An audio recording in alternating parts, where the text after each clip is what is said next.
today in the workshop we have got a P38 2.5 diesel. I get a lot of messages on the business Facebook and the business Instagram page asking what it's like to remove and refit the high pressure fuel pump on these Range Rovers. So today I'm going to do a video on removing the high pressure fuel pump. This is going to go away down to Thomas Fuel Injection in Blythe to get a full refurbishment. After it's been refurbed and it comes back, I will do another video on refitting the pump and timing the pump. You don't have to take the timing casing off for this. You can get a special tool for removing the EDC fuel pumps. So we'll dive into it. We'll get the fuel pump out. I'll highlight the key points in taking the fuel pump out, marking the timing of the case on the back of the marking the timing of the pump on the back of the timing casing. And then in the second video, when we're putting the pump back in once it's back from refurb, I'll show you timing the pump back up, getting it running right. So we'll get into it and we'll get the fuel pump out of this Range Rover. So the first thing I'm doing here is removing the intake pipe, the top engine cover, the top boost pipe, and unbolting the wiring away from the engine block so we can gain access to all of the fuel pipes and the bolts for the inlet manifolds. As well as that, I'm unbolting the EGR pipe from the EGR inlet and unbolting the pipe from the side of the engine so we've got more room to move the pipe out of the way.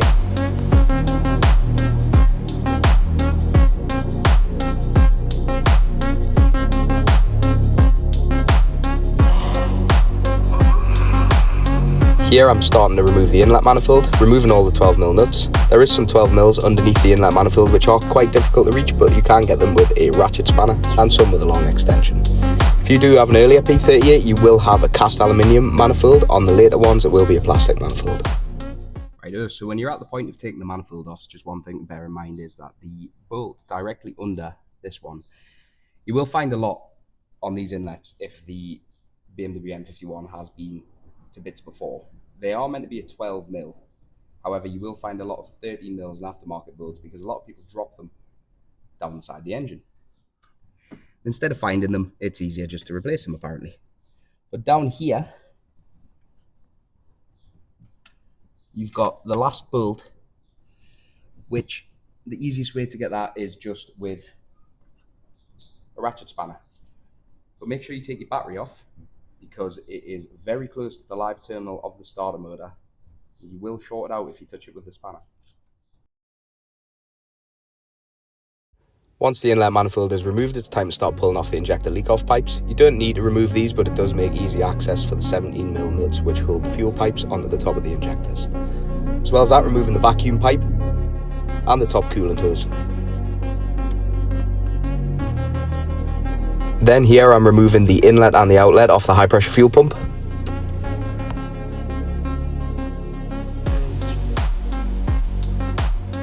Here as well, I'm removing the stop solenoid and various wiring off the back of the EDC fuel pump.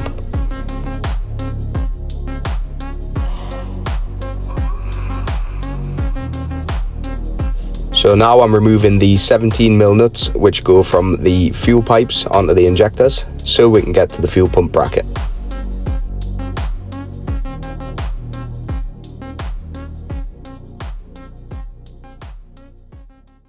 Alright, so another thing to note when you're removing the fuel pipes off these, they are quite awkward.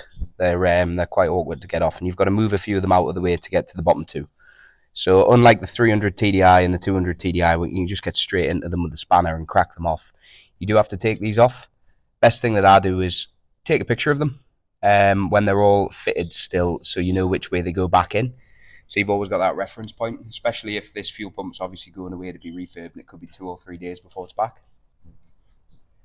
So you don't have to take all of them off, I've found. Just take the ones off that you can get out of the way and then leave the majority of them in a bunch. So when they do go back on, you've only got 1 or 2 to try and find where they've gone. That's the most effective way. In the past, I have took them all off one by one, and when you come put them back on, it just takes far too long. Right, so I've swapped over to the Ray-Ban glasses so you can see what I'm looking at down here. So if you have a look straight down through that hole where my left hand is, there's a 13mm bolt. So this is the bracket that holds the EDC pump onto the engine block. As well as that, you've got 2 T30 torques. You've got one there, and then one directly opposite in between these two fuel inlets, outlets on the back of the pump. So these are relatively slack from factory. They're not torqued very much. The only time I have had issues with one of these was when the injection pump was leaking from the fuel outlets, and it had just solidified to the back of the block. So they're the last two bits to get off on the rear of the pump after you've removed your fuel outlet pipes over the injectors, stop solenoid, all of the plugs, ancillary plugs and everything. It's all pretty self-explanatory. The next thing we need to do is remove the auxiliary drive system, and then we need to mark the pump timing on the back of the engine block here. Then there's two 13mm bolts which are very easily accessible. There's one down the back there, one here. And then once that's off, I will show you the actual process of removing the EDC pump using the EDC fuel pump puller. So I'll switch back the time lapse and remove the auxiliary system off the front of the engine. So here I'm removing the pulleys and the auxiliary belt tensioner off the front of the engine so we can gain access to the hole to press the EDC pump out of.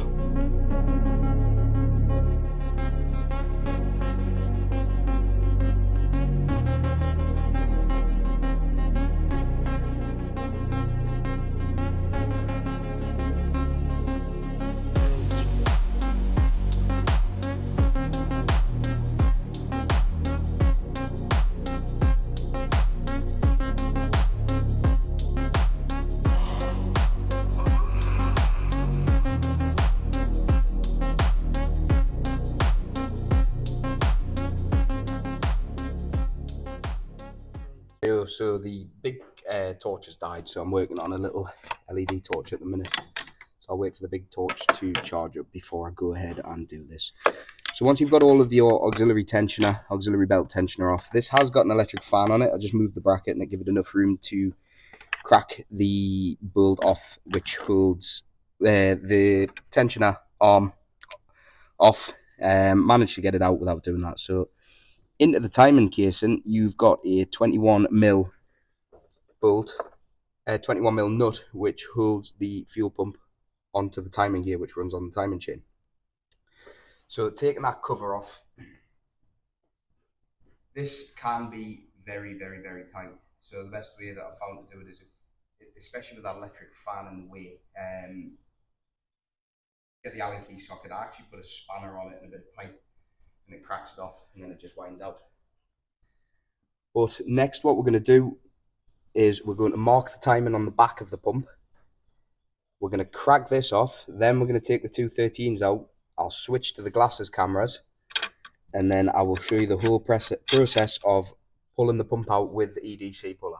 So I'm back on the glasses so you can see what I'm getting into here when removing the pump. And the couple of things that you need here is a paint pen, a good one. This is starting to run out.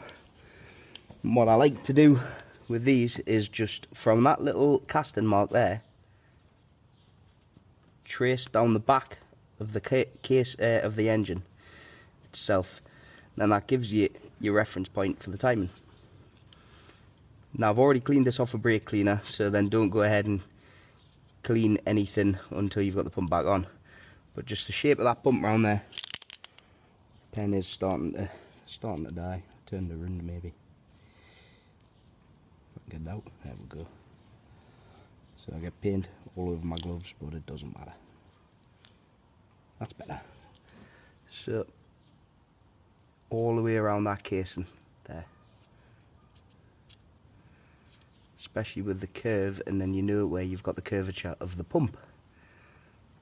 And when this is off, you can see this, and it is easy to line back up, because that's your reference point for your timing. You do sometimes have to adjust these and play around with them a bit after they've been refurbed, because over time they do lose tolerance. So, and the next thing you need is your EDC puller, EDC fuel pump puller, which is a 19mm with a little ball bearing in the end of it, which turns around. Once you've got the 21mm off, which is what we're going to do now, we're going to crack that off while everything's still bolted in, so we don't get any shift on the timing. And then this threads into the sprocket on the timing gear, and then push it out with that. Easy as pie. Okay, so another thing I like to do a couple hours into the job is a second can of Monster, but this is an optional step in this repair. Got that on the grill. Wasn't very professional, was it? Right, I thought I'd clicked record, but I actually hadn't, so I've just cracked the 21mm off on the pump, on the nose of the pump, which comes through the timing casing. I thought I'd click record, but I hadn't, so that's my fault. So once you've got that took off, wind it out by hand. These are torqued fairly high, so they can go with a little bit of force, but don't be scared of it as long as you don't strip it or muck it up. But if you are taking on a job like this, you're obviously not scared of your Range Rover. You can see there it just presses through. So then the next thing we need to do is get them two 13mm slackened off once we've got the tool butted up against the fuel pump timing gear. And then we can start pushing the pump out. So this puller is standard clockwise thread. Nothing important to know about it. But you just want to get that seated up against the nose of the fuel pump. And I hope that the light is okay because the big torch is on charge. Doesn't produce as much light.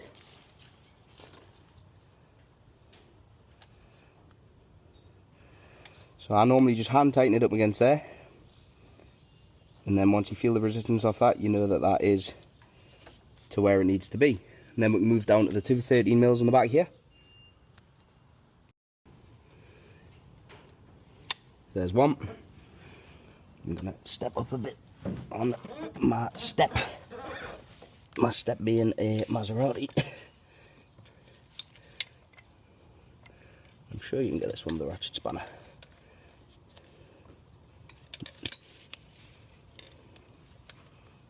Get it with normal spanner. Normal ring end. Someone's been in this one before. It's a little bit chewed up. So what we're going to do with that is get a socket on it instead of rounding it. There we go. That's that one free. Right, we should be able to get that by hand now. We'll get this back one first because it's awkward. It's not too awkward, but it's more awkward than that little fella doing there.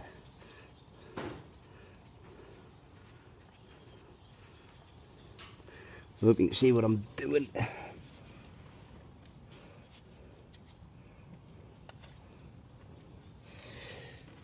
And there's the pump bolts. I was calling these 13mm, but these actually are a 12mm. As well as that, I'll grab my magnet because we've got two washers which are quite important on the back of these. I've got that one by hand. Two big seating washers for them 12mm for the studs that the EDC pump sits on.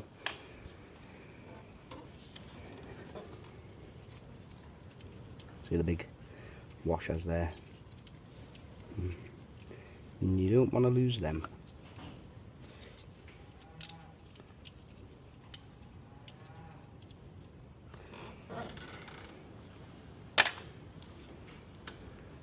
Right, here's the fun part, getting the pump out. And you are going to get movement all the way throughout this, which is going to feel a little bit scary, but it's really not. So that crack there that you heard was the actual EDC pump coming loose, so you can see. And then you want to just wind her out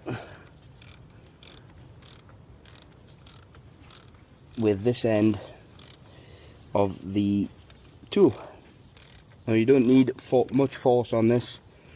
You just want to go nice and slow. If you feel any resistance, stop, because once it's cracked free, it just comes out nicely. Make sure that you've still got tightness on the actual section that threads into the timing gear on the car. And there you go, there's the pump, fell out. and then you can lift her up and forget a wire down the bottom. So it wasn't actually me that forgot the wire, it was cable tied on. So this pump has probably been messed about with before. There you go. There is your Bosch EDC 6-cylinder fuel pump, ready to be rebuilt. So the last thing about this whole job is leave that tool in, because if you take that, pull her out, the cam gear on the back of the fuel pump then falls inside. So you can see there, the pump's got a little keyway on it, which is what you press out. That's the pump out of the way. So in part 2 of this video, once the pump is back from refurb, I don't have time to refurb the pumps myself, and Thomas Fuel Injection are a Bosch diesel specialist. Their turnaround's really quick and they are very good. I've had a few pumps done off them now, so for me to just send it to them, get it back, and it gets the customer's car back quicker than it would if I was sitting refurbing the pump. So hope you enjoyed that video of me removing the pump. I hope it was useful to anyone that was tackling this job themselves. So part 2 will be putting the pump back in the vehicle, setting the timing, and making sure this thing runs right.